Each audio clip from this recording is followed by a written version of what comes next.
तेनावधीतमस्तु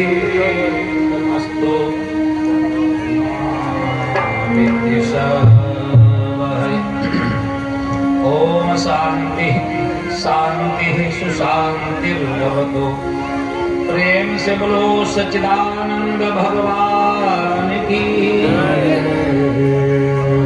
अज्ञानतिमिरान्धस्य ज्ञानाञ्जन शलाकया चक्षुरुन्मीलितं येन तस्मै श्री गुरुवे नमः। बोलिए सद्गुरुदेव भगवान की।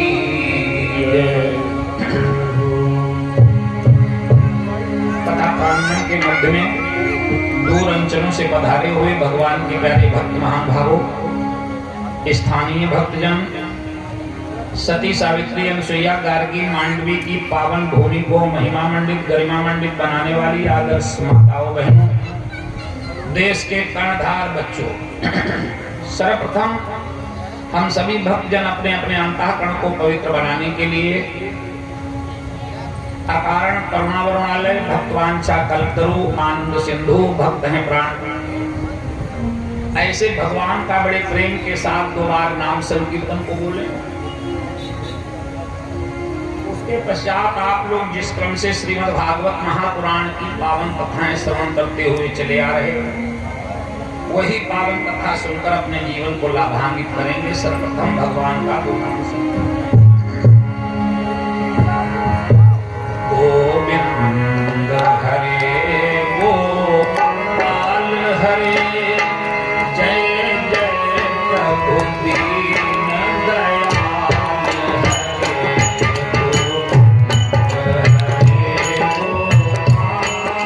हरे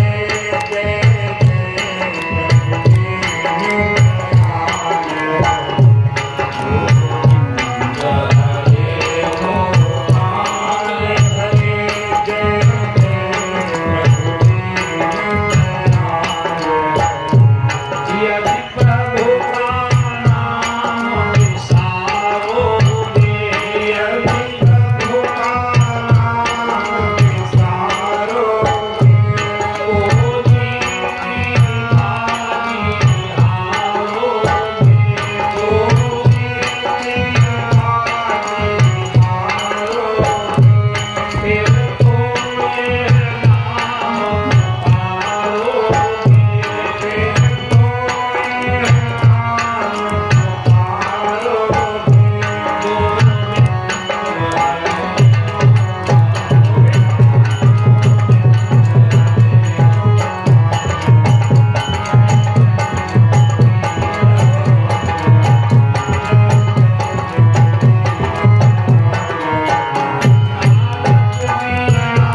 बड़ी ही पावन कथा भी आप लोग श्रवण कर रहे थे।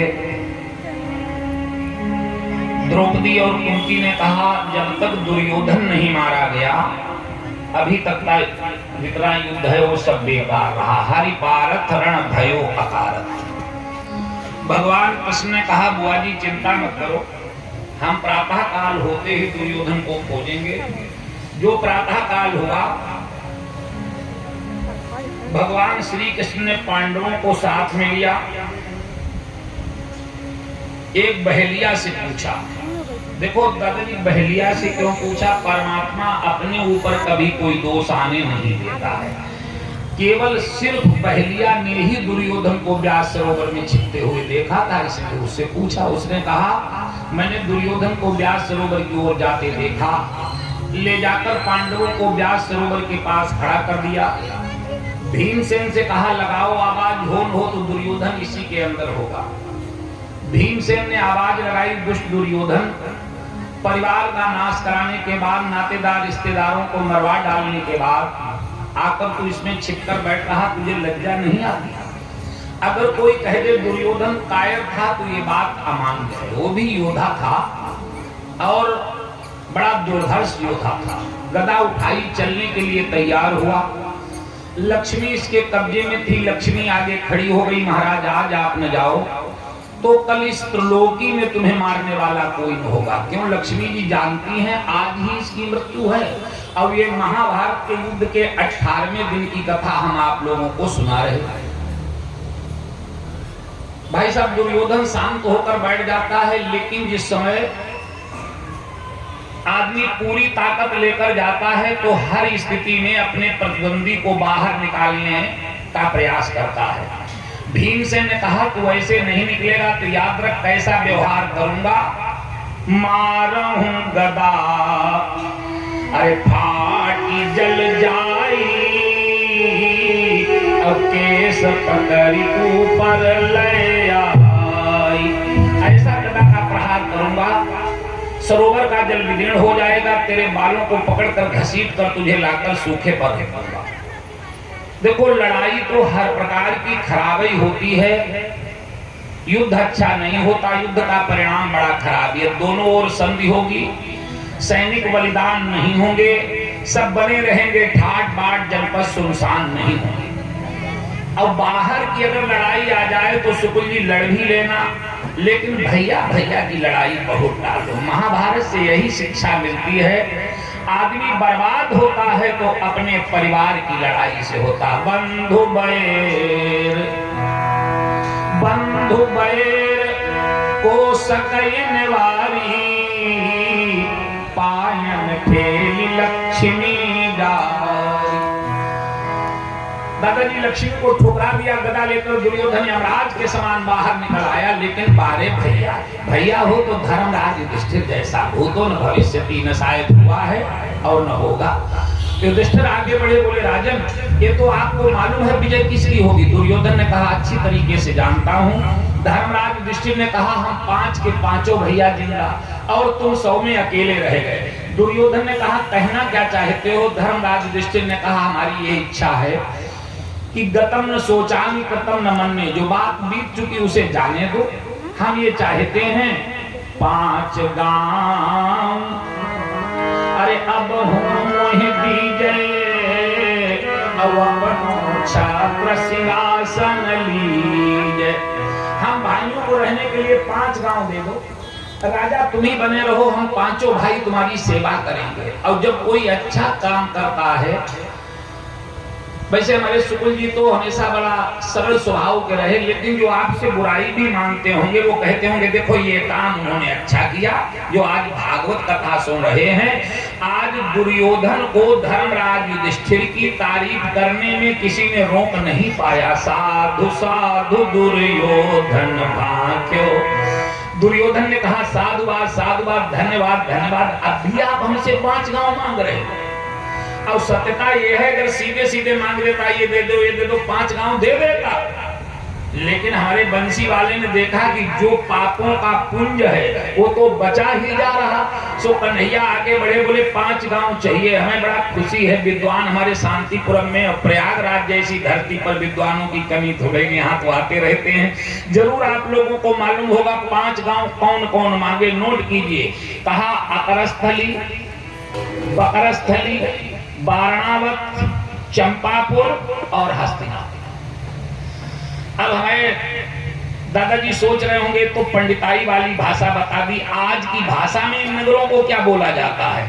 देखो सज्जनों, अकरस्थली पूना को कहते, पूना शहर सितारो, सबसे पहले पूना देना। अब वाकई में ठेकेदार साहब मैं पूना गया कार्यक्रम करने, बहुत बढ़िया शहर, बहुत ही अच्छा है। यहाँ तो आप लोग गए होंगे जिन्होंने देखा। तो पूना मांगा, बकरस्थली बनारस को कहते, पूजा पाठ के लिए बनारस मांगा। चंपापुर हमारा कन्नौज जो है इत्र और इतिहास में हमेशा प्रसिद्ध रहा, तो चंपापुर कन्नौज मांगा। और बारणावत जो नैमिषारण्य चक्र तीर्थ का पानी निकलता है उसे आज भी देहाती भाषा में बारणावत कहते हैं। वहाँ बहुत बड़ा मेला लगता है। ये जिला हरदोई और सीतापुर के बॉर्डर पर पड़ता है, तो वो बारणावत मांगा। और हस्तिनापुर दिल्ली, ये 5 गांव पूरे भारतवर्ष के छठे 5 गांव कौन दे देता? दुर्योधन गदा लेकर उछल पड़ा, बोला सूच्या अग्रनदास्यामि, सूच्या अग्रनदास्यामि अरे केशव, जितनी सुई के अग्रभाग पर पूरे दिन से मिट्टी उठ जाती है, बिना लड़ाई के हम उतनी भी नहीं दे सकते। सुई अग्र ही उठी है जेती, अब बिना युद्ध हम दिहानी न देती। अब तो सज्जनों लड़ाई के अलावा कोई विकल्प ही नहीं रहा। और भाई साहब आजकल के लोग होते, एक आदमी इतनी लंबी चौड़ी मार रहा, एक तरफ भीम और अर्जुन जैसे भाई खड़े, तो पांचों भैया चिपट के मारने लगते। लेकिन फिर गीता का पहला श्लोक ये न कहता धर्म क्षेत्र कुरुक्षेत्र, फिर धर्म क्षेत्र नहीं रह जाता ना। आज धर्मराज युधिष्ठिर ने कहा भाई साहब अगर आपको लड़ाई लड़ने से संतुष्टि है तो ऐसा करो, 5 भाई हम और 1 आप, हम लोग मिलकर के 6 लोग हो गए। 2 भाई हमारे में से और ले लो, 3 जने हो जाए। दुर्योधन हंसने लगा, बोला ये भी नहीं हो सकता। अर्जुन भीम अवले हम 2 तो तुम ही बांधी राखे जाने को। अगर अर्जुन भीम से बोले ले जिसे इशारा करें सो तुम्हें बांध लेगा, युद्ध में विजय हमारी मैं भी नहीं चाहता। बोले तो क्या चाहते? कहा राजा राजा का युद्ध, मालिक लड़े। तो धर्मराज युधिष्ठिर की पिड़ियां कांपने लगी। क्यों? युधिष्ठिर लेवल पढ़ते थे, दुर्योधन सबक पढ़ता था।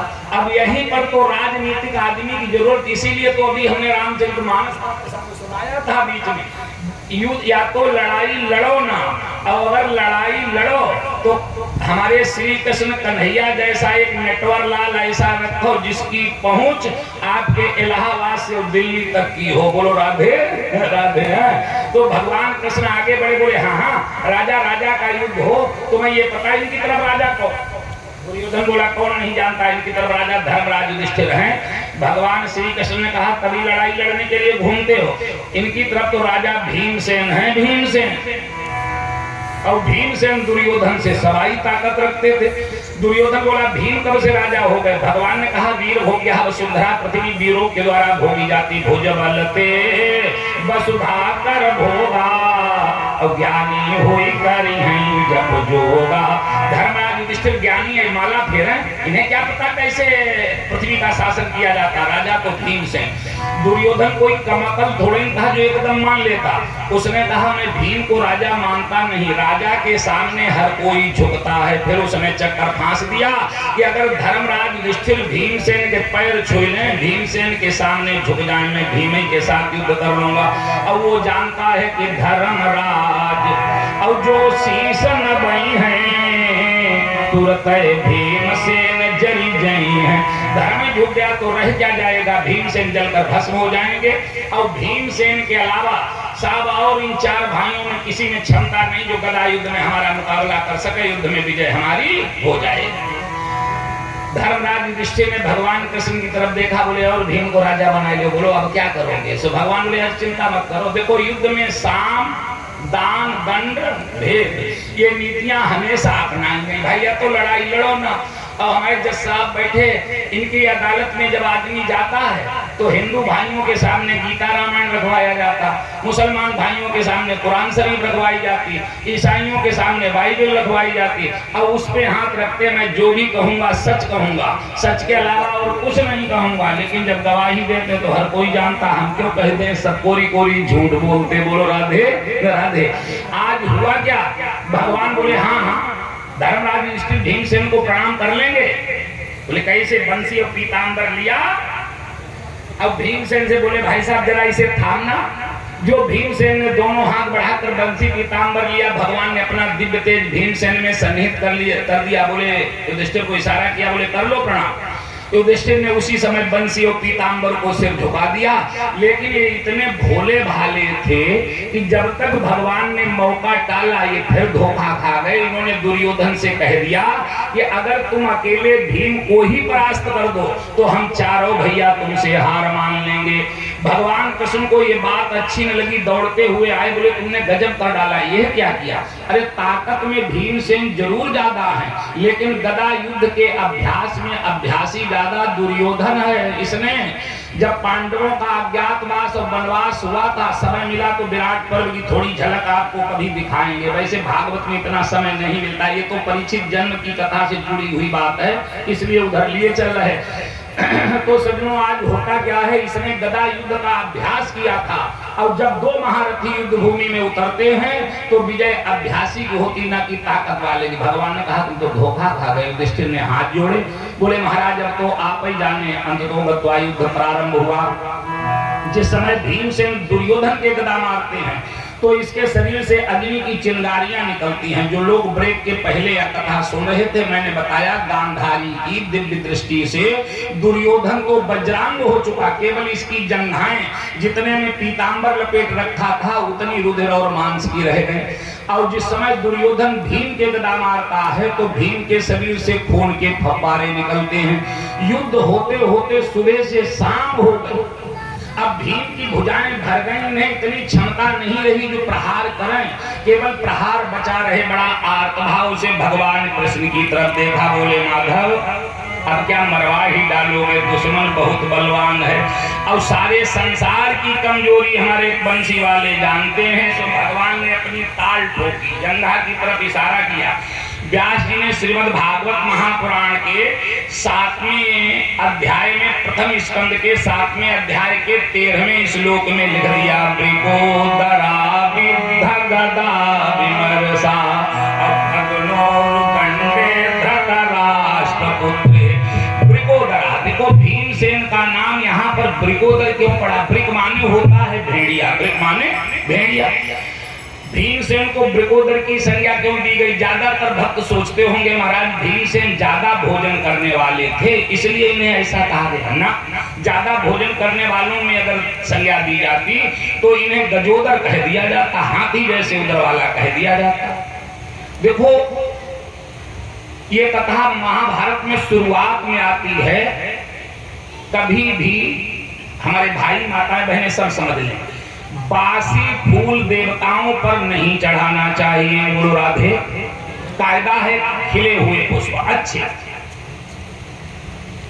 नाग कन्या अहलमदे थी, वो पूजा तो करती थी। अच्छा आदमी कहता पूजा पाठ खूब करते महाराज, फल नहीं मिलता। फल कैसे मिले? विधि विपरीत भलाई नहीं। जब तक विधि का विधान नहीं मालूम है, रास्ता चलते तो चाहे जैसे राम नाम लो, वो अलग चीज है, लेकिन कर्म कांड का क्षेत्र बहुत अलग है।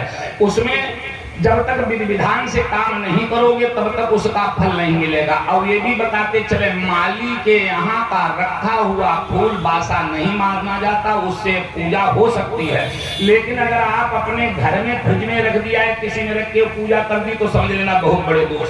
तो शंकर जी की वो पूजा कर रही थी अलहमदे, तो भोलेनाथ जब प्रसन्न हुए तो कहा तुम्हें पति तो बहुत बलवान मिलेगा, लेकिन तुमने मुरझाए हुए फूलों से पूजा की इसलिए तुम्हें मरा हुआ पति मिलेगा। बोलो राधे राधे। तो जब भीमसेन को कौरवों ने जहर मिलाकर खीर में पिला दिया था और इन्हें बहा दिया था गंगा में, तो अहलमदे स्नान कर रही थी। उसने देखा शंकर जी की बात ध्यान में आई, मालूम पड़ता यही, तो उसने भोलेनाथ की प्रार्थना की, इन्हें निकाला बाहर और कहा महाराज ये जिंदा हो जाए। तो वहां पर शंकर जी ने अपने मंत्रों के द्वारा एक अमृत कुंड प्रकट किया। भीमसेन ने वो सारा पान कर लिया तो शंकर जी ने देखा ये तो बहुत ही गड़बड़ हो जाएगा, तो इनका पेट चीर करके शंकर जी ने वो अमृत बाहर निकाल लिया और योग शक्ति के द्वारा जब इन्हें जीवित किया तो भीमसेन तलवार लेकर के लड़ने के लिए शंकर जी से दौड़े। वहां पर शंकर जी ने इनका नाम ब्रिकोदर रखा। बोलो शंकर भगवान की। व्यास जी लिखा ब्रिकोदरा। वैसे दूसरा एक कारण और भी है, भेड़िया में एक विशेषता होती, इसे एक दिन भोजन मिले लेकिन खूब अच्छा मिले, फिर चाहे 8 दिन में मिले तो इसके उत्साह और शक्ति में कमी नहीं आती। यही बात भीमसेन के अंदर थी। वृकोदरा विद्धगदा विमर्शा भग्नोर्दंडे धृतराष्ट्रपुत्रे। भीमसेन ने घुमाकर गदा मारी, दुर्योधन की जंघाएं टूट गईं और दुर्योधन कटे हुए वृक्ष की डाली की भाग पृथ्वी पर गिर पड़ा। लेकिन भीमसेन के बल को धिक्कारने लगा। लानत है तुम्हारे बल पर, धिक्कार है तुम्हारी ताकत पर। युद्ध धर्म नहीं भीम विचारो, जो गदा धाव जांघन पर मार। जबकि दादाजी गदा का प्रहार नाभि देश से ऊपर किया जाता, नाभि से नीचे गदा का प्रहार करने का कोई नियम नहीं है। तुमने हमारी जंघाएं क्यों तोड़ दी?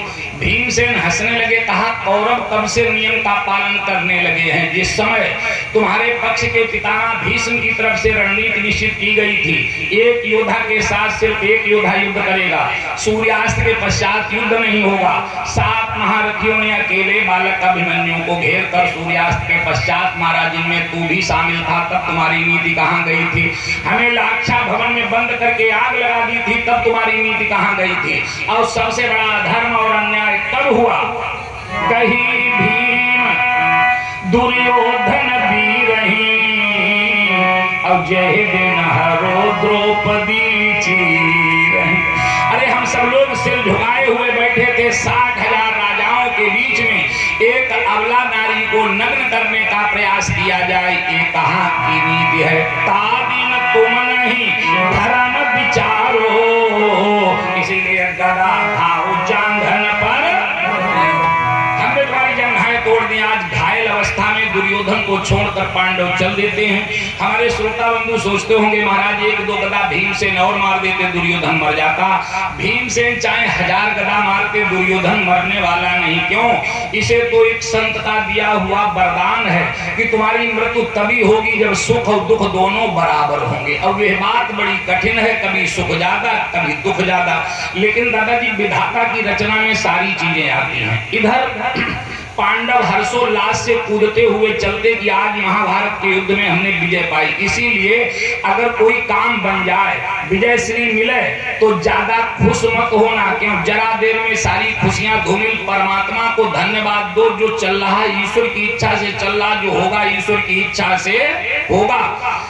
पांडव चल देते हैं। भगवान जानते आज इनके सामने कोई दुखद घटना घटित होगी। अब परमात्मा कभी रहस्य को ओपन नहीं करता, अगर कर दे तो लीला सब बेकार हो जाए। पांडवों के शिविर रक्षा करने के लिए शंकर जी को निश्चित कर दिया। अब जहां पांडव रहते थे वहां से 2 योजन दूर लेकर पांडवों को चले जाते। इधर कुछ रात्रि व्यतीत हुई। द्रोणाचार्य पुत्र अश्वत्थामा ने सोचा न हो तो चलो महाराज के दर्शन किया जाए। जाकर देखा 11 अक्षौणी सेना का मालिक धूल धूसरित पड़ा हुआ है। महाभारत में कुल मिलाकर कितनी सेना थी? 18 अक्षौणी, जिसमें 11 अक्षौणी सेना का मालिक दुर्योधन था, 7 अक्षौणी सेना के मालिक धर्मराज युधिष्ठिर थे। हमारे ज्यादातर बंधु ये जानना चाहते होंगे महाराज एक अक्षौणी क्या बला होती है? एक अक्षौणी सेना कितनी होती? एक अक्षौणी सेना में 21,870 रथ, 21,870 हाथी, 1,09,350 मनुष्य और 65,600 घुड़सवार, 65,610 घुड़सवार। इतनी सेना एक अक्षौणी सेना। 11 अक्षौणी सेना का मालिक धूल धूसरित पड़ा हुआ। जो गुरुपुत्र को देखा बड़ी गहरी श्वास ली। मित्र क्या बताऊं, आज हमारी सेना में कोई ऐसा वीर नहीं बचा जो पांडवों के सिर काट करके ले आता। अश्वत्थामा ने कहा महाराज सिर तो मैं काट कर ला सकता हूं, लेकिन आप तो मृत्यु की घड़ियां गिन रहे। आपके मरने के बाद इस हस्तिनापुर का राजा कौन बनेगा? दुर्योधन ने अपनी जान से रक्त लेकर पृथ्वी से मिट्टी लेकर अश्वत्थामा के तिलक कर दिया। हमारे मरने के बाद इस हस्तिनापुर के राजा तुम बनाए जाओगे। ये चलता है। शंकर जी पांडवों के शिविर की रक्षा कर रहे। अब शंकर जी जैसा कोई दयालु देवता है ही नहीं। 4 फल देत एक फल लय धतूरे को। इन्हें बोलो भांगे धतूरा ज्यादा बढ़िया लगता है, धतूरा चढ़ाए तो बड़ा खुश हो गए। बम बम बोल दो, शंकर जी के मंदिर में जाओ, बम बम मौज में जो फल है वो सब दे देंगे। अच्छा, ये बम बम बोलना कहाँ से चला? जिस समय दक्ष प्रजापति का सिर जला दिया था शंकर जी के गणों ने, और इसके धड़ पर बकरे का सिर जोड़ दिया, तो बकरा बोलो क्या करता है? बम बम बोलता कि नहीं है? और ससुराल की चीज से आदमी जल्दी खुश होता है। बोलो शंकर भगवान की। हाँ देखो, हमारे पांडाल में अगर कोई माही नाम की बेटी बैठी है तो बाहर जाए, उनकी माता जी उन्हें याद कर रही हैं। माही बेटी अगर बैठी है तो बाहर जाए।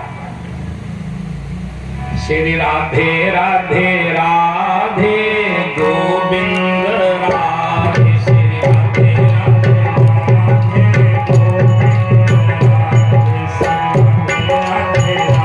राधे गोविंद राधे,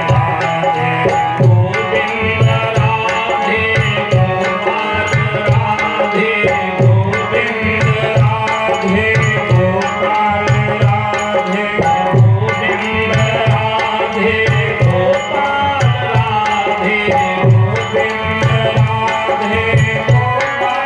श्री राधे राधे राधे, श्री राधे राधे गोविंद।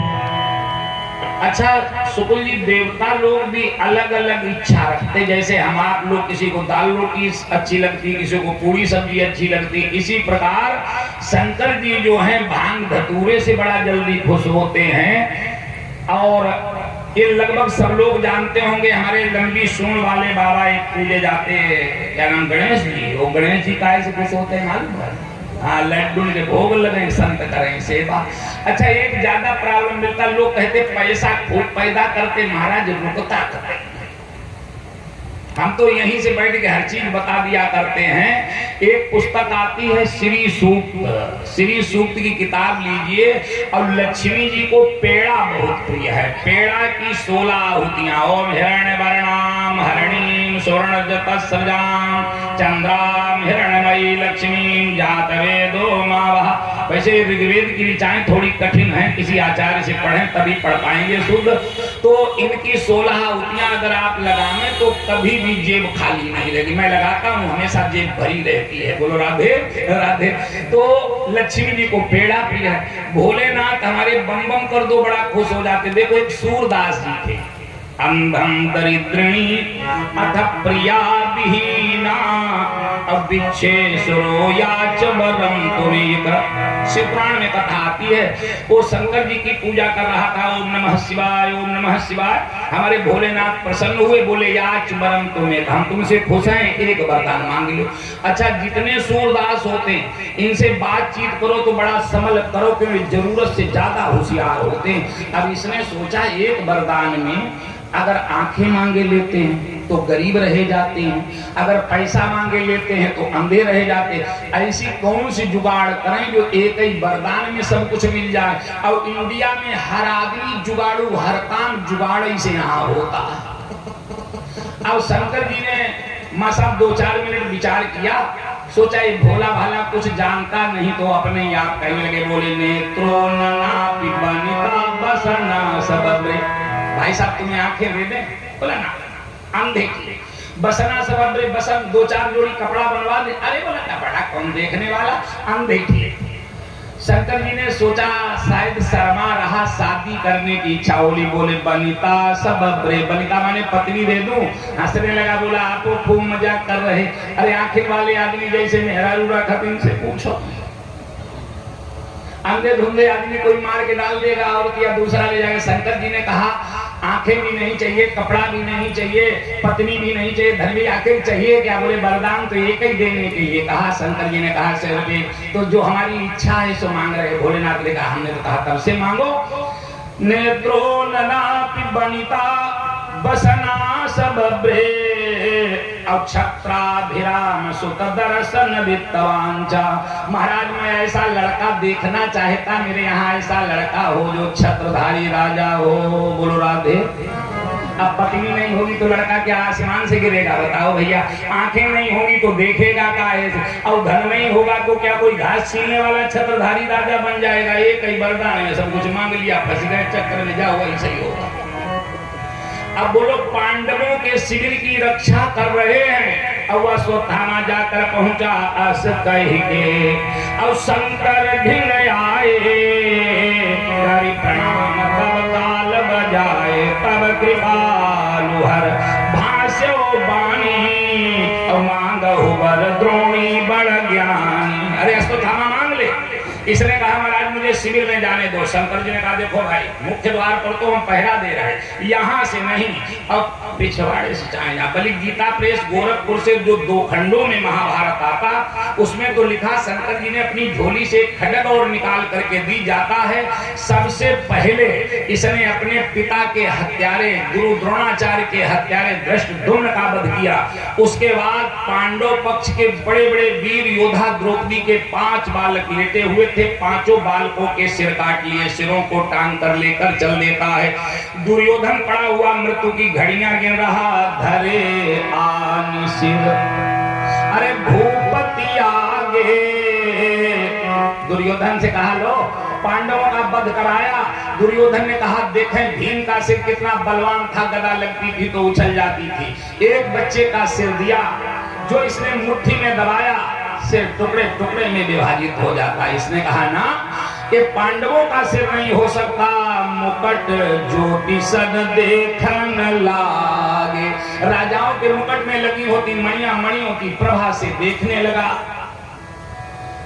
दादाजी बहुत अच्छी बात, हम लोग कक्षा 2-3 में पढ़ते थे तो प्रार्थना पढ़ाई जाती थी, जिस देश जाति में जन्म लिया बलिदान उसी पर। विचार करो कितना हम अपने परिवार के लिए मरते हैं। मैं तो यही कहूंगा मनुष्य वही है जो कि मनुष्य के लिए मरे। अगर अपने परिवार के लिए कुछ नहीं कर सकते तो काहे का आपका जीवन? विचार कीजिए, आज जितना ज्यादा दर्द दुर्योधन को भीम की गदा लगने से नहीं हुआ, उससे कहीं ज्यादा दर्द बच्चों के कटे हुए सिर देख करके हुआ। हाय मूर्ख, तूने ये क्या किया? मैंने तो तुझे पांडवों को मारने के लिए कहा था, तूने बच्चों को मार डाला। आज हमारे परिवार में कोई ऐसा नहीं रहा जो तिलांजलि तक देगा। भैया भैया की आपस में बुराई है, अब भतीजा गया करने जाएगा पिंड देगा। है दुनिया में किसी की दम जो रोक ले कि उसका पिंडदान किया हुआ आपको न मिले? मिलेगा।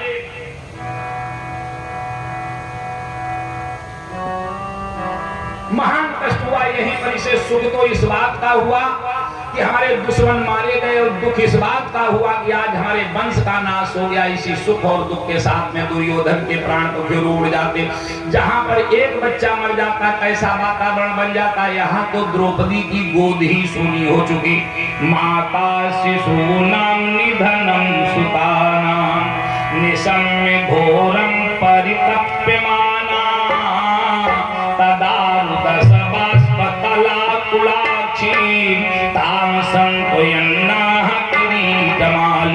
किरीटमाली नाम अर्जुन का है। अर्जुन को लेकर भगवान श्री कृष्ण प्रातःकाल आ जाते हैं।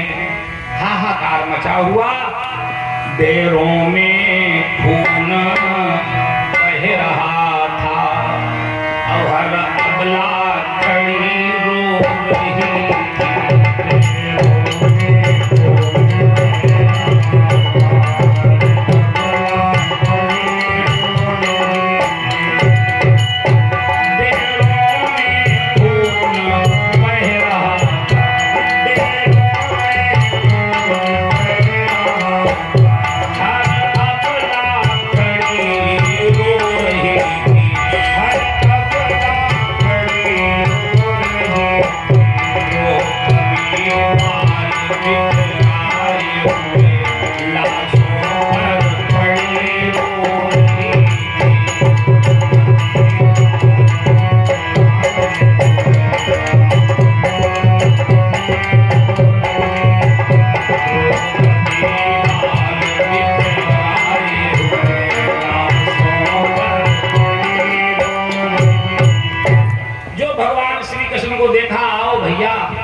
करो कि हमारे तो वंश का ही नाश कर दिया। भगवान से झुकाकर खड़े हो गए।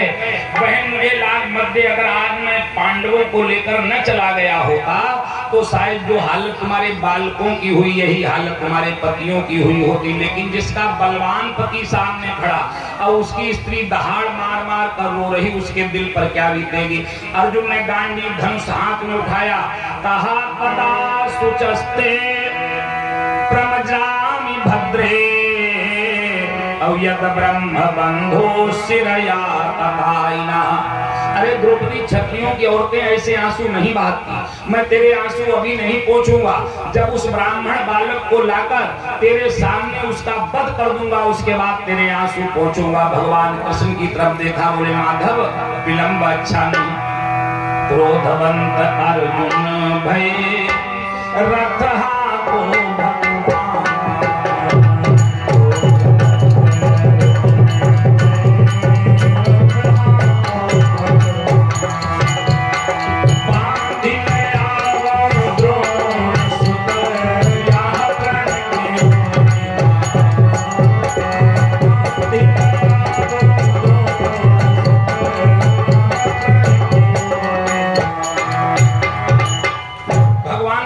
क्या नहीं जानते, सब कुछ जानते हैं। अश्वत्थामा उत्तराखंड की ओर भागा, उसी के पीछे रथ को लगा दिया। अर्जुन के रथ के पहियों में ऐसा घरघराहट का शब्द होता था।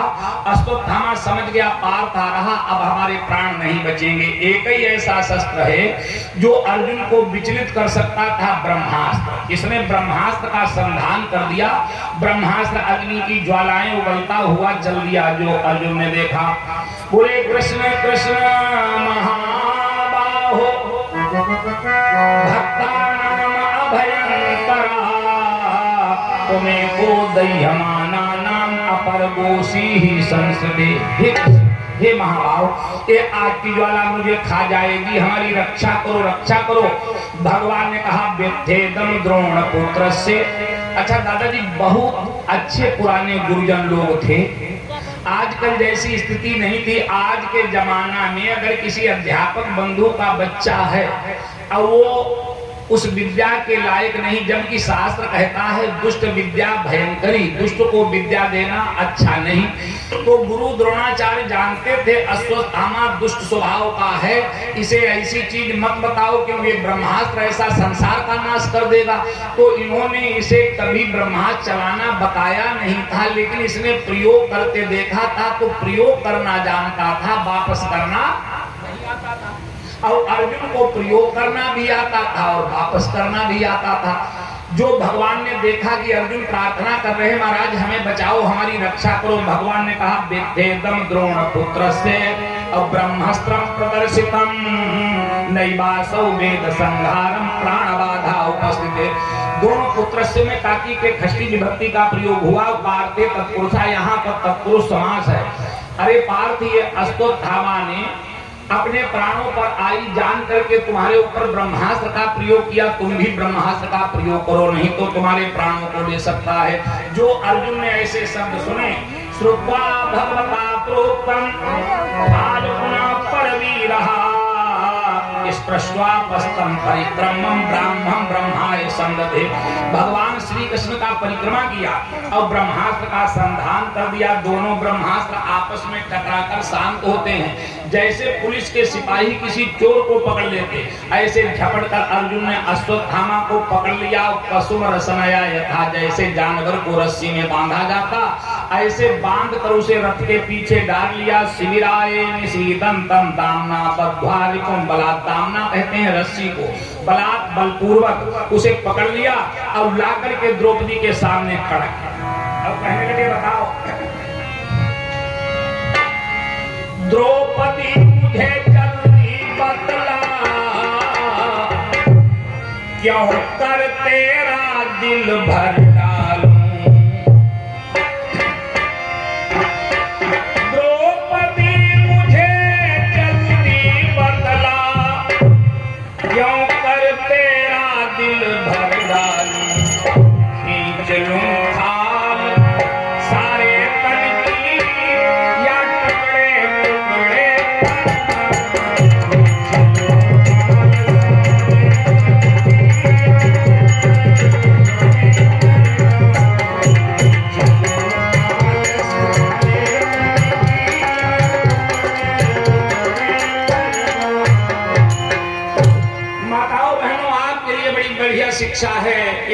माता का दायित्व निभाना, कर्तव्य निभाना बहुत कठिन बात है। जिसके 5 बच्चों की सिरकटी हुई लाशें सामने पड़ी हैं और जो अश्वत्थामा को असहाय बंधा हुआ देखा, एक महतारी का हृदय द्रवित हो आया और क्या कहने लगी, मुच्यता मुच्यता में स और ब्राह्मणा नितराम गुरु। सबके समझ में आती है, बड़ी सरल कथा है।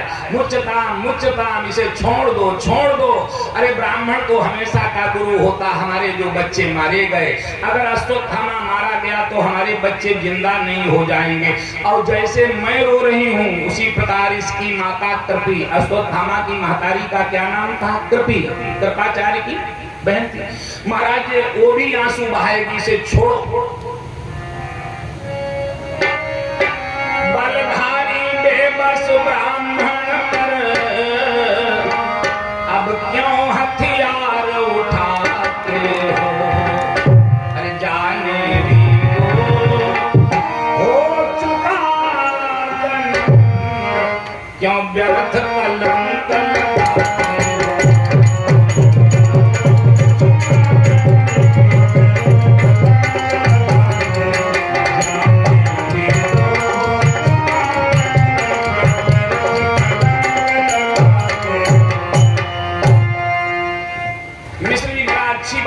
द्रौपदी जानती है पार्थ प्रतिज्ञा कर चुके हैं, वो छोड़ेंगे नहीं, से जरूर मार डालेंगे। एक ही उपाय समझ में आया, बहुत बढ़िया कथा है, आप लोग याद करेंगे। भागती हुई भगवान श्री कृष्ण के पास पहुंची और बोली, भैया एक वचन हमें और दे दो। भगवान ने कहा, कहो बहन क्या चाहिए। हमारी माताएं बहनें शिक्षा लें, क्या मांग रही।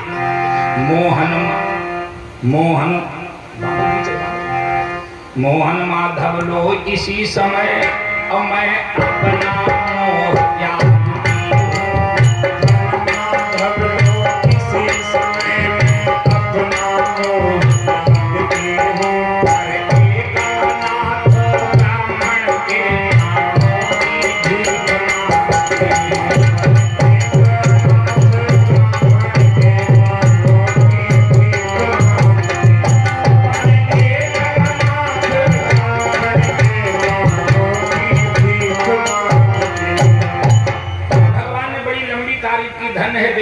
जैसी देवियों से भारत की भूमि टिकी हुई है। जाओ मैं वचन देता हूं अश्वत्थामा नहीं मारा जाएगा। और इधर अर्जुन ने गांडी धनुष उठाया। भगवान ने कहा, पार्थ क्या करने जा रहे हो। बोले अश्वत्थामा का वध। भगवान ने कहा, इसे जरूर मार डालो। लेकिन पार्थ क्या तुम्हें ये मालूम है किसे मारना चाहिए और किसे नहीं मारना चाहिए। हमें बड़ी खुशी है कि यहाँ पर हमारे न्यायकर्ता लोग और कोर्ट कचहरी से जुड़े हुए लोग बैठे, उनके लिए बहुत अच्छी चीज बताऊंगा। भगवान ने कहा, ब्रह्म बंधु श्रीमद् भागवत महापुराण के प्रथम स्कंद के 7वें अध्याय का 53वां श्लोक, ब्रह्म बंधुर्न हंतव्या आपदायि बधारणः। पार्थ अगर ब्राह्मण है, कितना बड़ा अपराधी हो, लेकिन जान से मत मारो। बंधु आपका भाई है, कितना बड़ा अपराध किया हो, जान से मत मारो। ब्रह्म बंधुर्न हंतव्या आतताई बधारणा। अगर आतताई है तो उसे जरूर मार दो। क्यों, आतताई को छोड़ने में भी पाप है। अब अपने भक्तों को बताते चलें, आतताई किसे कहा जाता है। किसी के खेत और खलिहान में आग लगाने वाला आदमी आतताई। हमारा शास्त्र कहता है ऐसे व्यक्ति को जान से मार दिया जाए, कोई दोष नहीं है। गलत नियत से हाथ में हथियार लेकर आने वाला आदमी आतताई, जैसे आतंकवादी वगैरह। अब ये हथियार लिया रहे आपका, हम तो जब ये प्रहार करें तभी करें, वो आपको प्रहार करने लायक रखेंगे नहीं। तो ऐसे आदमी को पहले ही मार दिया जाए, कोई दोष नहीं है। छोटे छोटे बच्चों की नृशंस हत्या करने वाला आदमी आतताई। आज हमारा देश स्वतंत्र हुए इतना समय हुआ, तब हमारे यहाँ ये कानून बन पाया कि बलात्कारियों को सजाए मौत दी जाए। व्यास जी 5000 साल पहले लिखकर रख गए हैं, पराई औरत को बलपूर्वक हरण करने वाला आदमी आतताई। ऐसे आदमी को अगर जान से मार दिया जाए तो कोई दोष नहीं है। अब जो लोग पंचायत फैसला में जाने वाले हैं उन्हें बड़ा अच्छी चीज मिलेगी। आप कहीं पंचायत में गए या आपके सामने निर्णय करने की स्थिति आ गई, और ब्राह्मण भी हो और ठेकेदार साहब भाई भी हो और आतताई भी हो, एक ही आदमी में तीनों गुण हो, तो बोलो कैसा फैसला करोगे? अब जिन्होंने भागवत नहीं सुनी है, नहीं पढ़ी है, वो सही निर्णय नहीं दे पाएंगे। बोलो राधे। अश्वत्थामा ब्राह्मण तो है, मानते हो?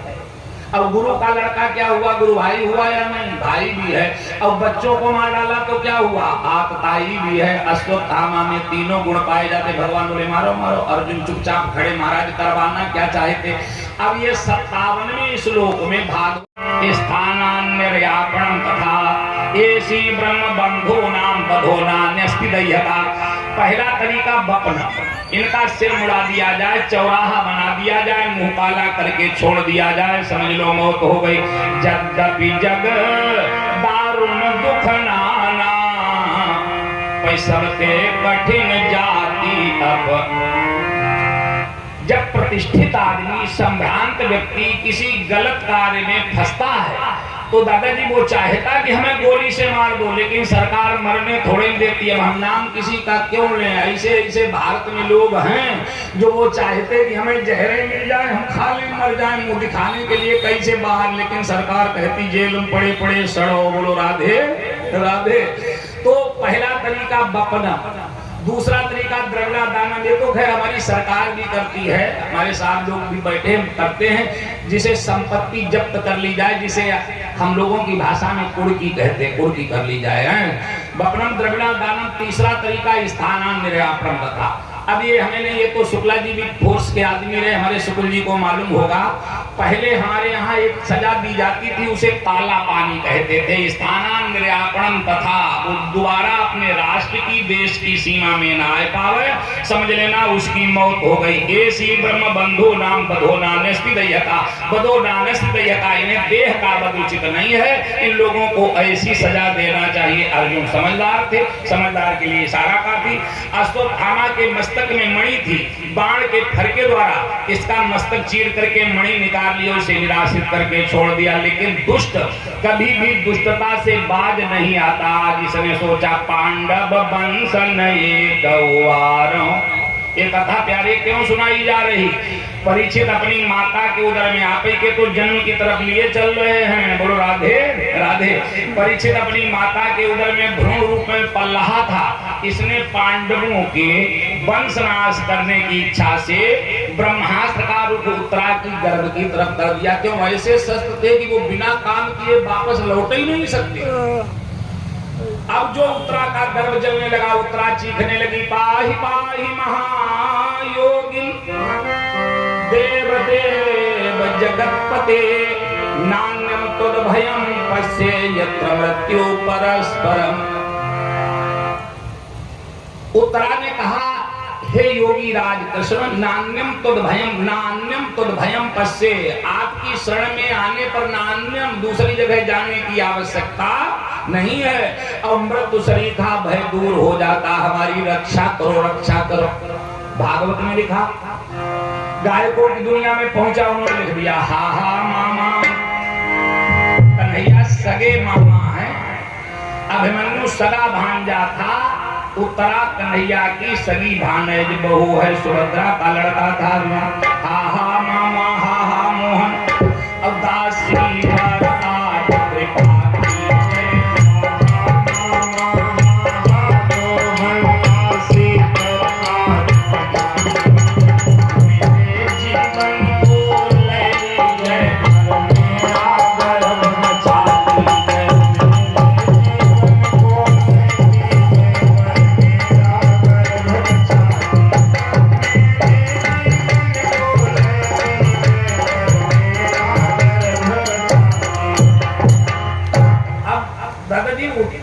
पुकारने में और अर्जुन के पुकारने में केवल एक ही शब्द का हेर फेर है। उत्तरा कह रही पाहि पाहि महायोगी, हे योगी राजकृष्ण। अर्जुन कह रहे पाहि पाहि महाबाहो। देखो, बाहरी रक्षा महाबाहो कर सकता। अगर समाज में किसी की इज्जत है और कोई किसी को मार रहा और उसने ललकार लगा दिया दोबारा हाथ मत छोड़ना, तो उसकी ताकत नहीं जो दोबारा हाथ छोड़े। लेकिन पेट की रक्षा, पेट के अंदर की रक्षा महाबाहु नहीं कर सकता, वो महायोगी ही कर सकता। और भगवान हमारे ऐसे हैं कि उन्हें जो जिस भाव से भजता कन्हैया उसे वैसे ही मिलता है। बोलो राधे। आप कहेंगे ऐसा होता? हाँ, एक हमारे रामशरण शुक्ल जी जैसे बड़े भोले भाले सरल स्वभाव के थे, उन्हें हमारे दादाजी जैसा कोई मिला, उसने कहा शुक्ल जी शंकर जी की पूजा करो। शुक्ल जी शंकर जी को ले आए, तो बड़ा जल्दी प्रसन्न होते, वो प्रकट हो जाएंगे, सही आशीर्वाद दे देंगे। शुक्ल जी शंकर जी को पूजा गृह में रख लिया, धूप बत्ती अगरबत्ती लगाने लगे, महीना भर, 2 महीना, 4 महीना। लेकिन भोलेनाथ इतनी जल्दी खुश हो तो खुश हो जा, नहीं खुश हुए।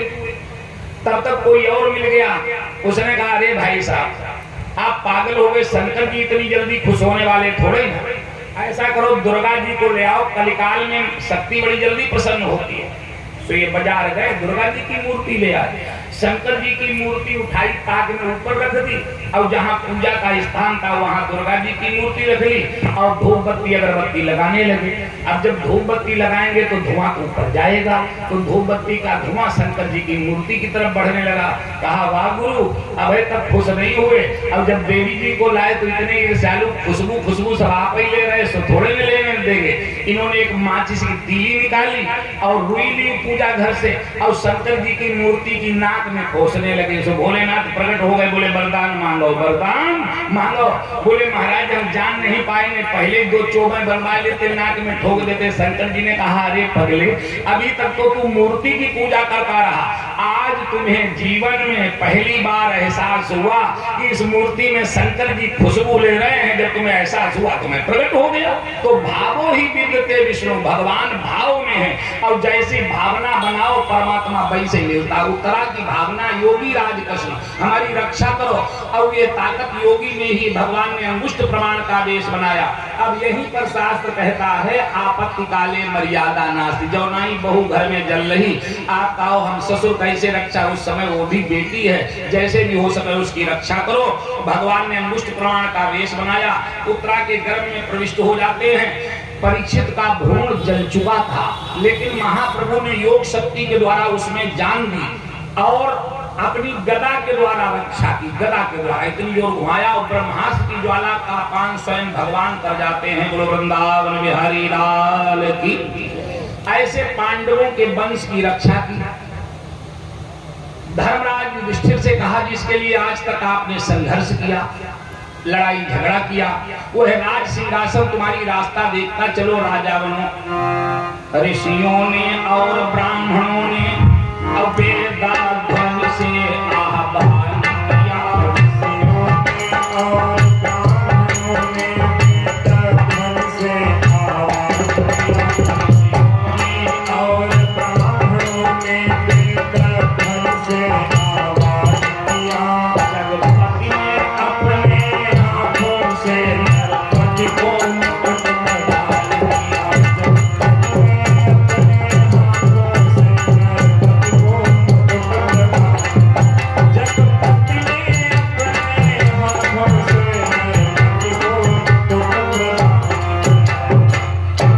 यदुवंश शिरोमणि भगवान श्री कृष्ण ने अपने हाथों से धर्मराज युधिष्ठिर के सिर पर ताज बांधा। ऐसा कौन है जिसे पद और प्रतिष्ठा मिल जाए और वो खुश न हो। आजकल अभी चुनाव पीरियड व्यतीत हो चुका है, पार्टियां दी जाती है। पार्टियों में क्या होता आप लोग हमसे ज्यादा जानते होंगे, न जाने कितनी बोतलें फूट जाएं, न जाने और क्या क्या हो जाए। बोलो राधे, जाने दो। धर्मराज युधिष्ठिर ने दादाजी पार्टी नहीं, बरस ही जलद भूमि नियर आए और जथा न वही बुध विद्या। आज आंखों से आंसू बहने लगे। माधव आपकी लीला बड़ी विलक्षण है। जिसे चाहते हो बना डालते हो। अरे मिश्र जी आदमी काहे में अहंकार करे, परमात्मा जिसे जैसा चाहता वैसा बना देता। जिसे चाहते हो बना डालते हो और जिसे जिन्हें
से क्या मिलेगा?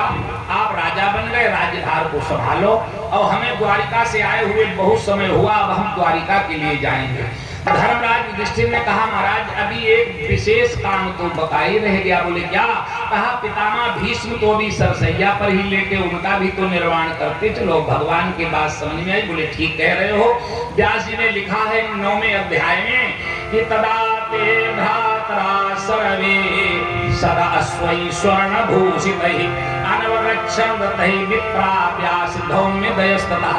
हे राजन परीक्षित, तदा ते भ्रातरा, तदा माने उसके बाद, सर्वे भ्रातरा सहित, सभी भाइयों के सहित धर्मराज युधिष्ठिर ऐसे रथ पर सवार हुए सदा स्वै स्वर्ण भूषितैः, जिनमें घोड़े जो मचे हुए थे उनके गले में स्वर्ण मालाएं शोभा दे रही थी।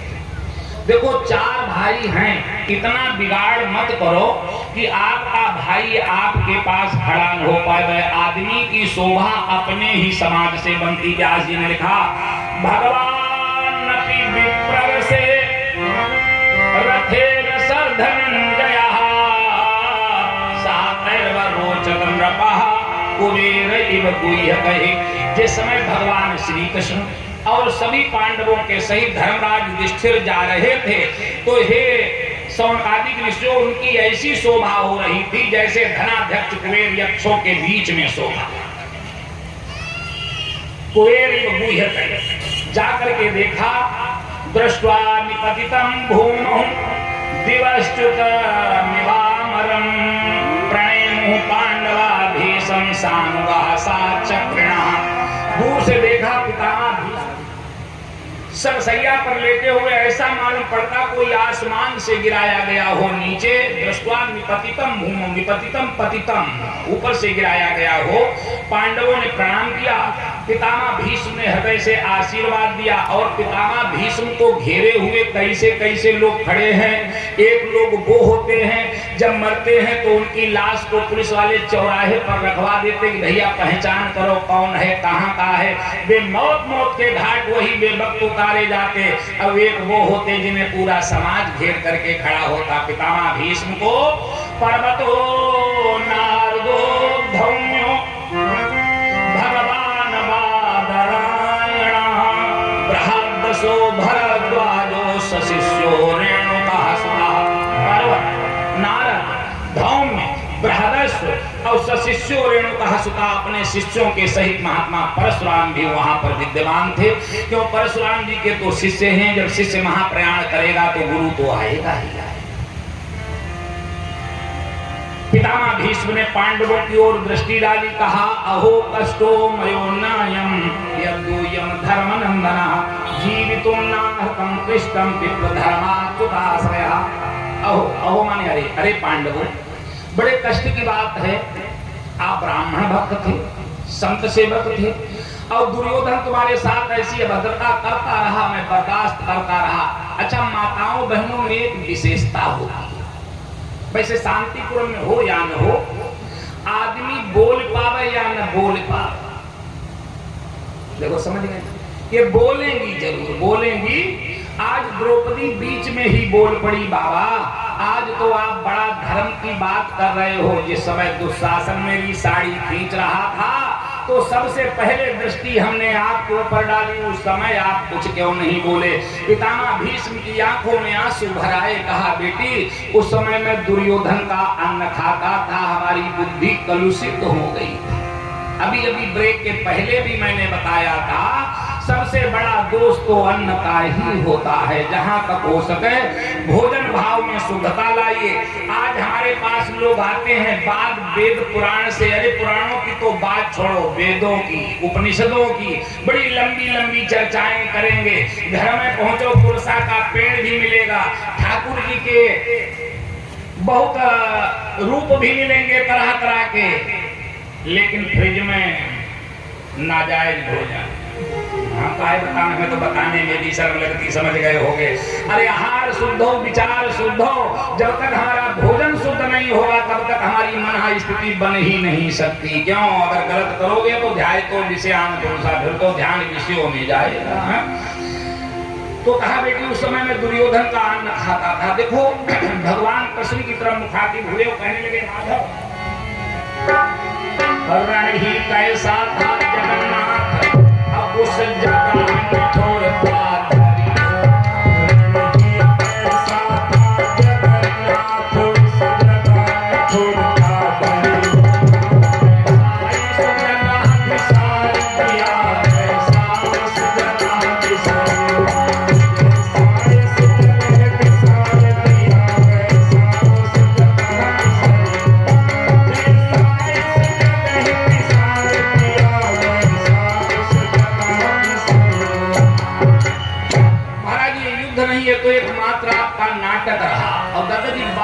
बिल्कुल सही है। लगभग जितने भक्त हमारे बैठे पांडाल में सब जानकार हैं, सबको मालूम है।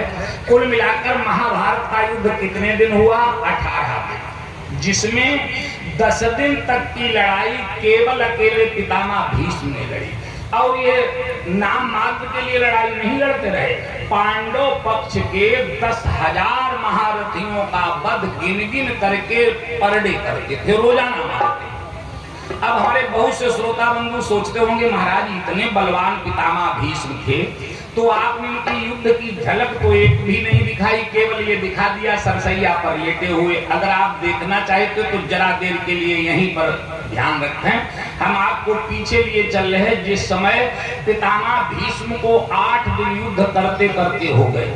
एक दिन दुर्योधन जाकर पहुंचा, बोला बाबा आप खाते हमारा हैं लेकिन हृदय से पांडवों को चाहते हैं। अब करनी वाले दादाजी बात भी बिल्कुल स्पष्ट ही थी, सही थी, इसमें कोई संदेह नहीं है।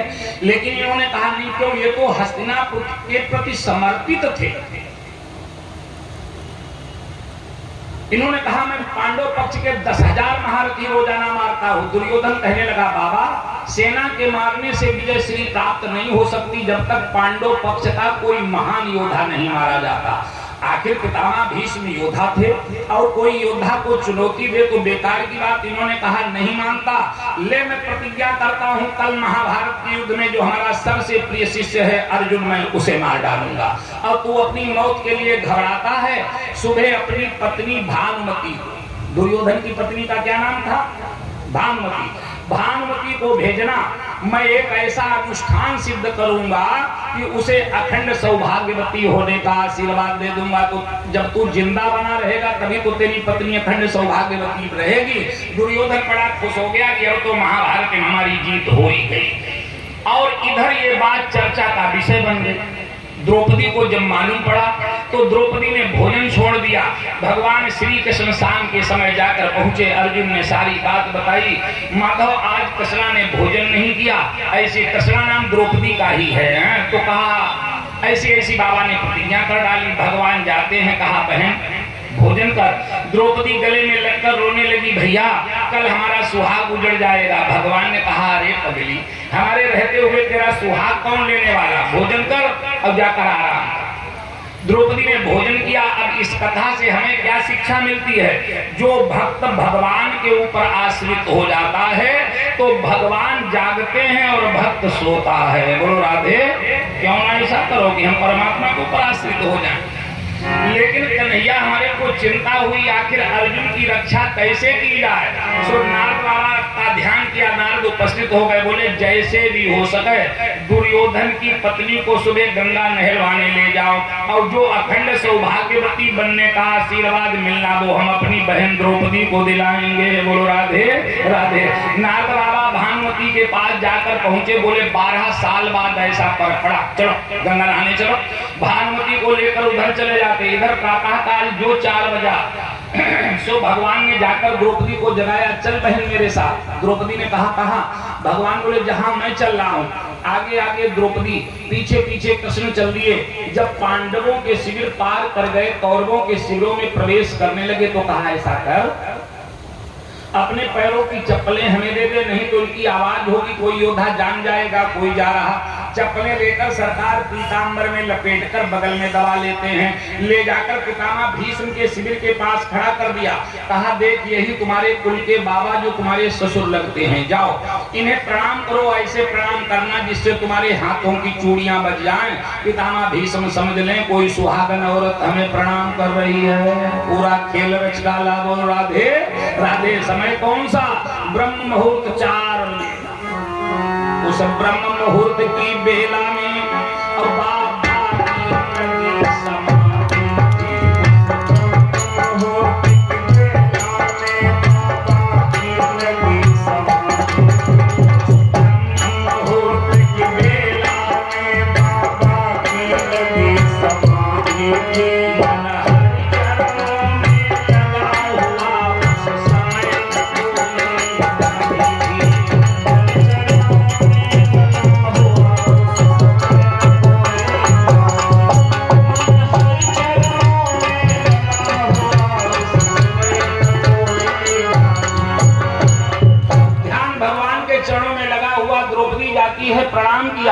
और ऐसे प्रणाम किया कि उसके हाथों की चूड़ियां बज गई। पितामह भीष्म खुश हो गए, समझ गए भानुमति आ गई। कौन आ गई? भानुमति। भीष्म आशीर्वाद देकर बोले कि तुम सुहागवती हो बेटी, अब तेरे माथे की बेटी का याद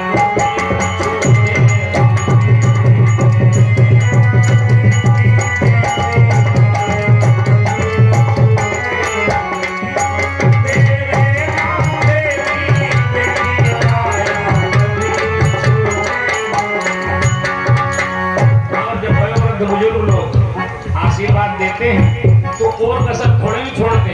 कोई लड़का अपने पिताजी के, अपने बुजुर्ग के पैर छुए, क्या कहेंगे? हमारा लड़का पढ़ लिख जाए। ये कानून सब तो हर कोई लगा देता, हमारा छोरा बाबूजी बन जाए। क्या बन जाए? बाबूजी। अब कोई बहुरिया अपनी सास के पैर छुए। अब ये बात तो इन लोगों को मालूम होगी, हमें क्या पता क्या कहती है, लेकिन कुछ थोड़ा थोड़ा मालूम कहती है। हमारी बहू सदा सुहागन बनी रहा है, दूधन नहाए और जन पूतन। भीष्म ने कहा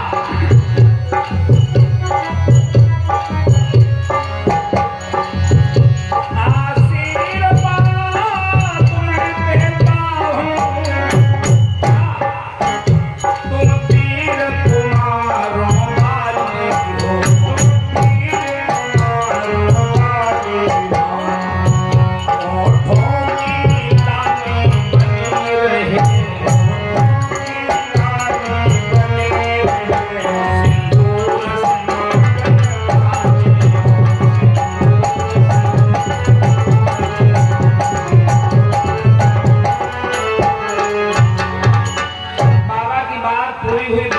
धीरे से अलग का पर्दा खींचा और कहने लगी, बाबा जी क्या सत्यवादी लोग आप ही की तरह बात करते हैं? सुन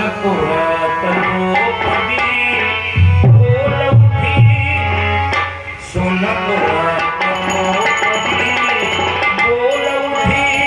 कि बाबा जी क्या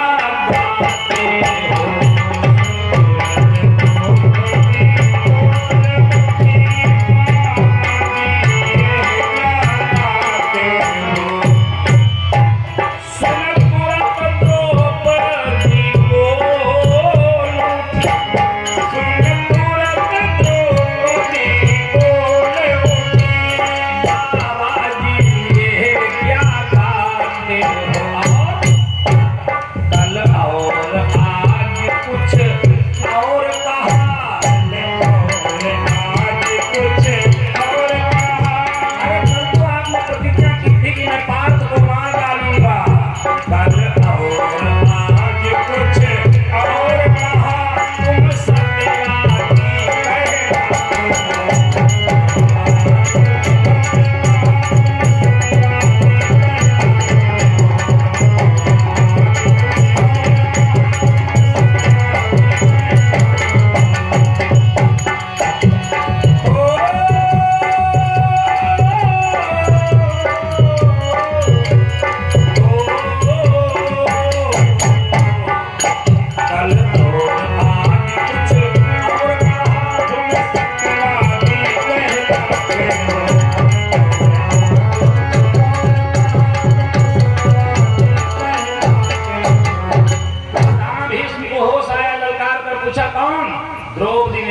पांडवों की बधू द्रौपदी है। शरीर में कंपन हो जाता, जो माला चल रही थी छूट के जमीन पर गिर पड़ी। बता तुझे इतनी रात में यहाँ पर लाने वाला है तो कौन है?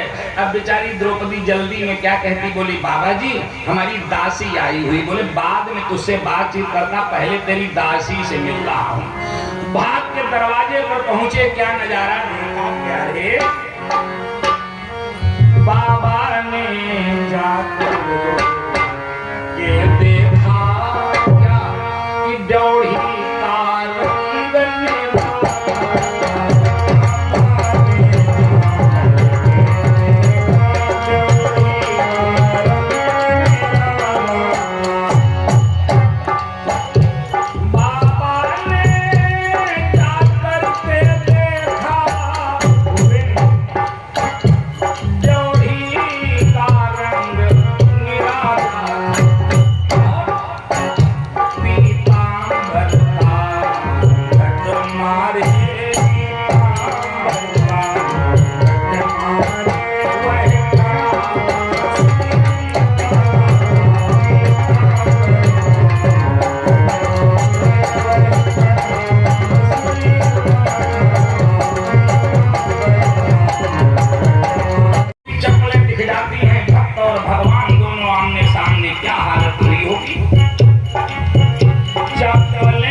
देखो दिख रही पीतांबर कोने, चप्पलें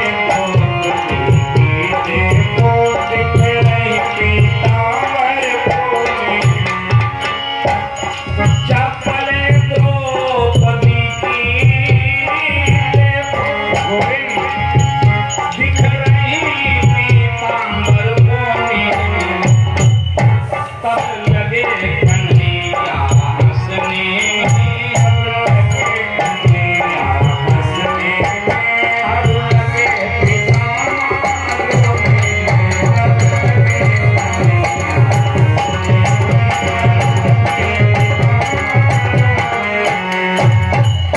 भगवान तो मुस्कुरा रहे हैं, लेकिन बाबा पानी पानी हुए जा रहे हैं, आंखों से अश्रुधारा झरझर बह रही है। धन्य है माधव, आप अपने भक्तों के लिए क्या नहीं करते, सखा बनते हो, सारथी बनते हो, यहाँ तक दासी भी बन जाते हो। द्रौपदी को हृदय से लगाया, बेटी तेरी रक्षा करने वाले बनवारी हैं, जा मैं अपना कहा हुआ वचन वापस लेता हूँ। जब तक भगवान कृष्ण इस दुनिया में है, तेरे पतियों का बाल बांका नहीं होगा। लेकिन जब अपनी वीरता पर, गौरव पर ध्यान आया, कृष्ण तुमने हमारे प्रण को तो झूठा करा ही दिया। जाओ, आज ये गंगा पुत्र भीष्म भी प्रण कर रहा है, आज जौन हरिको शस्त्र गहाऊं तो लाजों गंगा जननी को सुखना कहाऊं। अगर आज मैंने तुम्हें हथियार न उठवा दिया तो माता गंगा का पुत्र नहीं कहाऊंगा। अब हथियार फिर कभी उठवाऊंगा, इसके लिए तो शुक्ल जी काफी दिन की भागवत रखते हैं, तब फिर बात बने। बोलो राधे। घड़ी आपकी 8 के अंदर चल रही है, बाहर अंदर चल रही हो तो बताना। बोलो राधे। हाँ देखो, पितामह भीष्म ने भगवान कृष्ण की तरफ देखा, बोले माधव एक दावा, आपका दावा चैलेंज, हमें आपका झूठा मालूम पड़ता। बोले क्या? कहा आपका कहना है सन्मुख होई जीव मुहि जबहि और जन्म कोट यज्ञ नासं तबहि। मैंने कभी आपको साधारण पुरुष नहीं माना, भगवान मान के पूजा करता रहा। फिर हमारा ऐसा कौन सा पाप उदय हुआ जो हमें आखिरी समय बाणों की सैया प्राप्त हुई? भगवान ने कहा भीष्म तुम स्वयं अपने नजरों से अपने को देख सकते हो, दिव्य दृष्टि प्रदान की।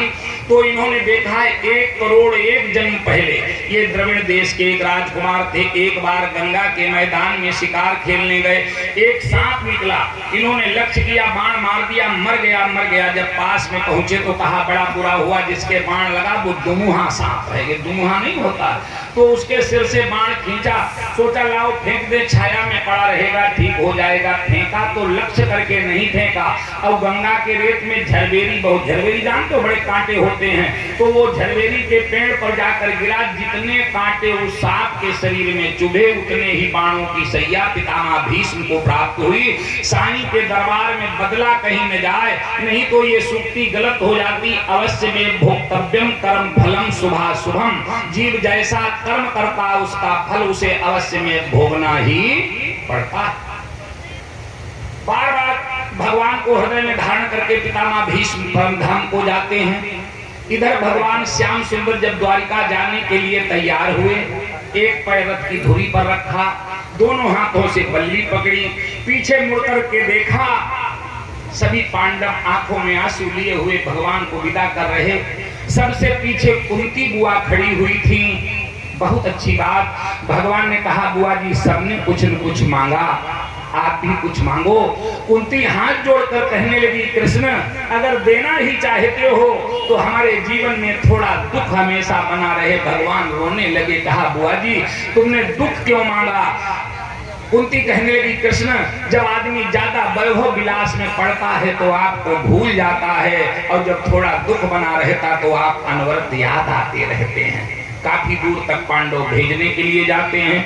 व्यास जी लिखा अक्रूरश्च उग्रसेनश्च रामाच अद्भुत विक्रमः। द्वारिका वासियों ने सुना अक्रूर, उग्रसेन, बलराम आदि ने भगवान आ रहे। द्वारिका की गलियां साफ कराई, दरवाजे चौक पूरे गए, कलश भर करके रखे गए। भगवान का बड़ा भव्य स्वागत। अभी तक आप जो कथा सुनते रहे वो केवल हस्तिनापुर से ही संबंधित रहे। अब कथा 2 भागों में विभक्त हो गई, हस्तिनापुर में और द्वारिकापुरी में। आइए फिर आपको हस्तिनापुर लेकर के चलें। इधर तो भगवान के यहाँ सब लोग आनंद से रहने लगे। और उधर धीरे धीरे समय और आगे बढ़ा। तथा सर्व गुणोदर के सानुकूल ग्रहोदय जग्गे वंश धरा पांडुर भूया पांडुर बहुयसा। पांडवों का वंश वर्धन करने वाला वही बालक उत्तरा के गर्भ से पैदा हुआ। पांडवों के कुल पुरोहित पंडित का नाम था धौम्य। धौम्य और कृपाचार्य को बुलाया, स्वस्ति वाचन करवाया। स्वस्ति वाचन का एक मंत्र हमारे आनंद पांडे सुना में। पंडित जी के पास तो माइक नहीं, तो पंडित जी से सुनवाते। ओम हरि ओम ओम स्वस्ति न इंद्रो वृद्धश्रवाः स्वस्ति नः पूषा विश्ववेदाः स्वस्ति नस्तार्क्ष्यो अरिष्टनेमिः स्वस्ति नो बृहस्पतिर्दधातु। जब लड़का लड़की पैदा होता तो ये स्वस्ति वाचन बोलवाना चाहिए। उसके बाद ब्राह्मणों को बहुत सा दान पुण्य किया। हिरण्यगाम महीग्रामान हस्त्यास्वान पतिवरान। हिरण्य माने सोना, गाम माने गांव, मही माने पृथ्वी, हस्त्यान माने हाथी, अस्वान माने घोड़े और प्रादस्वन्नम। ऐसा नहीं कि केवल हाथी घोड़ा सोना चांदी ही दिया हुआ, प्रादस्वन्नम बहुत सा अन्य भी ब्राह्मणों को दान में दिया। यहाँ पर भी बड़ी मार्मिक कथा है। अब हमारे भाई हमारी माताएं बहनें सोचती होंगी महाराज जब बच्चा पैदा होता है तब तो सूतक लग जाती है, क्यों सौर में भिखारी को भीख भी नहीं दी जाती। और भागवत में लिख दिया इतना दान पुण्य किया तो क्या गलत किया? वो बढ़िया कथा बताएंगे, आप लोगों को बहुत कुछ शिक्षा मिलेगी। ध्यान देना, पैदा होने वाले और मरने वाले की सूतकें दोनों की बराबर हैं। 10 दिन से पहले शुद्धि किसी की नहीं होती, लेकिन पैदा होने वाले की सूतक तब लगती है जब तक उसका नाला छेदन नहीं होता। अंदर से दाई या नर्स आवाज दे दे लड़का हुआ लड़की हुई तो उससे कह दो अभी नार मत काटना। जब तक नार नहीं कटता है तब तक वो आपके परिवार में नहीं जोड़ा जाता। उस बीच में जो दान कर दिया जाता वो अक्षय होता। धर्मराज युधिष्ठिर दान की विधा को जानते थे, देखो हर चीज का नियम होता कैसे क्या किया जाए, इसलिए इन्होंने उसी बीच में बहुत सा दान कर दिया। अब ये चीज नोट रखने लायक, इसे याद कर लीजिए। जब बच्चा पैदा होता वहां पर जो दान दिया जाता उस दान का नाम प्रजा तीर्थ दान है। प्रजा तीर्थेश तीर्थवत, ऐसा भागवत में व्यास जी ने दिया है। तो सज्जनों, जो बच्चा पैदा होता उस दान का नाम प्रजा तीर्थ दान है। वो एक चीज आपको मिल गई। उसके बाद में कहा महाराज इसका नाम रखो। हमें बड़ा खुशी है, कथाएं आप खूब सुनते चले आए। परीक्षित का नाम परीक्षित नहीं था, परीक्षित नाम तो इसलिए पड़ा, इन्होंने जो गर्भावस्था में भगवान श्री कृष्ण की मूर्ति देखी, जब पैदा हुए तो हर किसी में टकटकी लगाकर उसी मूर्ति का परीक्षण करने लगे। इस शब्द से इनका नाम परीक्षित पड़ा। वैसे जो धौम्य पुरोहित ने नाम रखा, तस्मान नामना विष्णुराताय लोके बृहच्छरा, कहा हे राजन तुम्हारे पौत्र का नाम विष्णुरात होगा। परीक्षित जी का असली क्या नाम था? विष्णुरात। अच्छा, एक दादाजी और बढ़िया बात, लोग कहते परीक्षित का नाम तो हर कोई बता देता, लेकिन परीक्षितानी का नाम तो किसी ने बताया ही नहीं। सज्जनों, परीक्षित की पत्नी का नाम महारानी इरावती था। क्या नाम था? इरावती। और ये महाराज उत्तर कुमार की बेटी थी। उत्तर की बेटी का नाम था इरावती। वो महाराज परीक्षित को विवाही हुई थी। उसके बाद में इनके गुणों का बड़ा वर्णन आया कि आगे भविष्य कैसा रहेगा। अब ये चीज के लिए सुनने के लिए आपको कल 3:30 बजे की प्रतीक्षा करनी ही पड़ेगी। वैसे मैं समझ रहा हूँ लोगों को बहुत धक्का लगता होगा, लेकिन भाई समय का तो ध्यान रखिए। और हमें आगे 17 तारीख से कानपुर देहात में, जो कानपुर से इटावा वाला हाईवे है, वहीं पर एक गांव पड़ता रसधान। गांव नहीं, बढ़िया कस्बा है।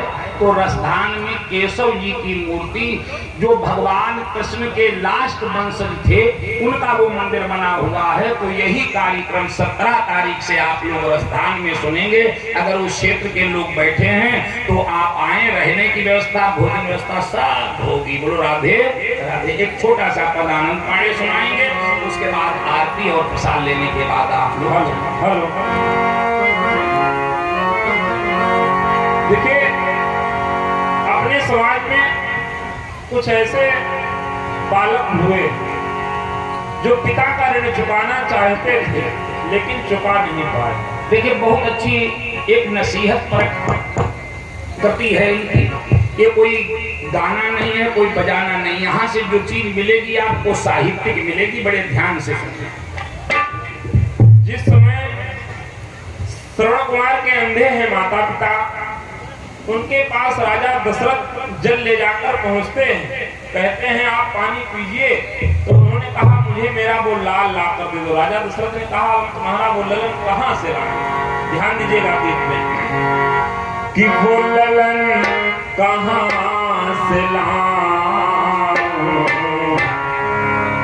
अपने यहाँ कुछ पुत्र ऐसे हुए जो पिता का ऋण चुकाना चाहते थे लेकिन चुका नहीं पाए। कि वो ललन कहाँ से लाऊं जो पिता का ऋण चुका।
के द्वारा प्रदत्त हो रही हैं। ये हमारे बीके भैया के सूत्र हैं। बहुत बहुत साधुवाद, बहुत बहुत धन्यवाद। और जो पिता ललने की खातिर अपनी ही जान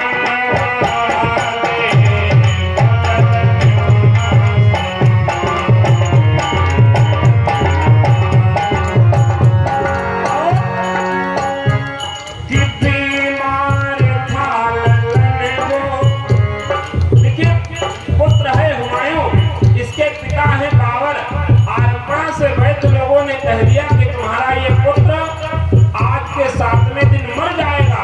देखिए पिता ने क्या किया कि बीमार था ललन वो। और ये कथा आप लोगों कहीं बाहर से नहीं है, शायद कक्षा 2 या 3 की किताब में है। बीमार था ललन वो, तो पिता ने कसम खाकर कि ले लिए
विशेष सूचना लेकर हमारे अमित कुमार शुक्ल जी आए कि महाराज समय थोड़ा परिवर्तन, आध घंटा उधर से घटा दें, इधर आध घंटा बढ़ा दें। तो आप लोगों की जैसी राय, कितने टाइम तक का सही रहेगा या आध घंटा और बढ़ा दिया जाए, क्या स्थिति है? 8:30 बजे तक कहते चलाओ कार्यक्रम, तो जैसा विचार हो वैसा बताना। वैसे हमारी समझ 8:30 तो वैसे भी बचता जाता है, अगर ज्यादा बढ़ाएंगे तो फिर पढ़ते ही रह जाएगा। बोलो राधे राधे। इसलिए समय ठीक है। हाँ, 9 बजे के बाद फिर परमिशन का चक्कर हो तो हाँ 4:30 से 8:30 तो 4 बजे से 8 बजे तक। चलो 4 से 8 तक कर लो, जैसा विचार होगा।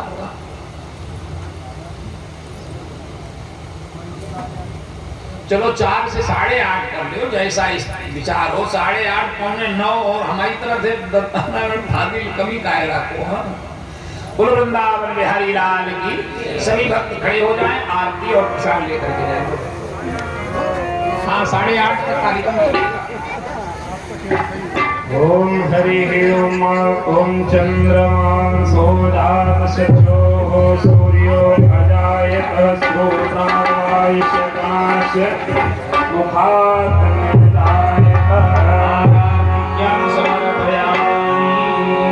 श्री शिव शंकर भगवान की है आरती। भक्तजनों को भवसागर से तार दे। शिव शंकर भगवान की है भक्तजनों को भवसागर से तार। ये महादेव देवों के देव सबसे देव निराले, हर डमरू बजाने वाले। महादेव देवों के देव सबसे देव निराले, हर डमरू बजाने वाले। ये सुख करता, ये दुख करता, ये सुख करता, ये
जनेन जजमय जन्तदेवास्तानि धर्माणि प्रधान्यासन्न ते हराकं महिमाना सचन्त जगपूर्वे साध्याः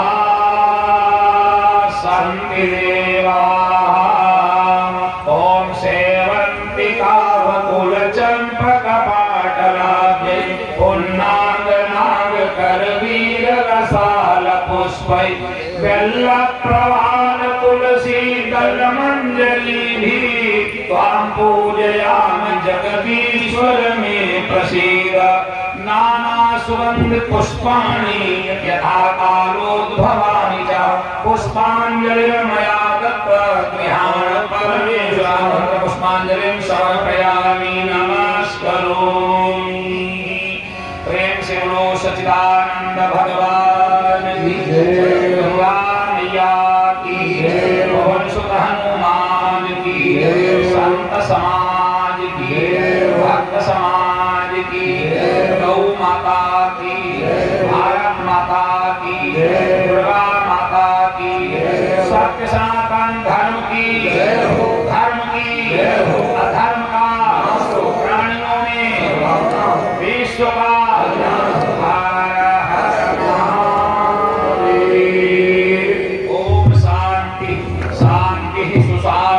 भवतु।